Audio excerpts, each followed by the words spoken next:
ভোটাধিকার প্রয়োগ করে অত্যন্ত ভালো লাগলো এবং ত্রিপুরা রাজ্যে ত্রিস্তর পঞ্চায়েত নির্বাচন চলছে। আজ সারা রাজ্যে খুব শান্তি সম্প্রীতির মধ্যে দিয়ে নির্বাচন চলছে। উৎসবের মেজাজে মানুষ ভোট দিচ্ছেন। সমস্ত গণদেবতাদের আমরা ধন্যবাদ জানাই। আমার বিলাসপুর গ্রাম পঞ্চায়েতের ইতিমধ্যে 11টি পঞ্চায়েতের আসনে 10টি পঞ্চায়েতের আসন আমরা বিনা প্রতিদ্বন্দ্বিতায় জয়ী হয়েছি। একটি আসনে নির্বাচন চলছে এবং পঞ্চায়েত সমিতি এবং জেলা পরিষদ এই দুইটি আসনেও এখানে নির্বাচন হচ্ছে।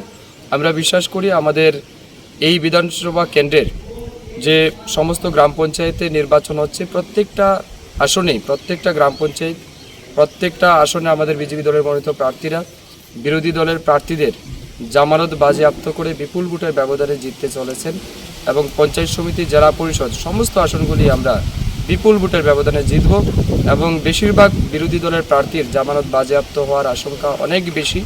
এবং আমি বিশ্বাস করি গত 5 বছর আমরা যেভাবে এই বিধানসভা কেন্দ্রে তথা রাজ্যে উন্নয়ন হয়েছে, মানুষের জন্য আমরা কাজ করেছি, আমাদের পঞ্চায়েত যেভাবে মানুষের জন্য কাজ করেছে সেই উন্নয়নের নিরিখে মানুষ ভোট দিচ্ছেন এবং আগামী 5 বছর আমাদের গ্রাম তথা আমাদের বিধানসভা কেন্দ্রের আরও সার্বিক উন্নয়নের জন্য প্রগতিশীল বিধানসভা তৈরি করার জন্য মানুষ ভোটাধিকার প্রয়োগ করছেন। আমি সবাইকে ধন্যবাদ জানাচ্ছি এবং যারাই প্রার্থী হয়েছেন তাদের সবাইকে আমি আগাম শুভেচ্ছা জানাচ্ছি বিজয়ের জন্য।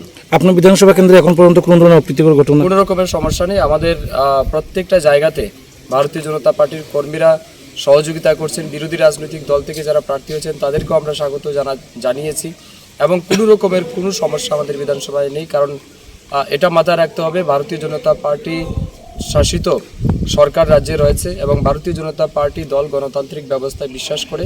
এই কারণে আমাদের বিশেষ করে আমার ফটিকরা বিধানসভায় 18টি গ্রাম পঞ্চায়েতের মধ্যে 2টি গ্রাম পঞ্চায়েত আমরা বিনা প্রতিদ্বন্দ্বিতায় জয়ী হয়েছি, তার মধ্যে বিলাসপুর এবং রাজনগর।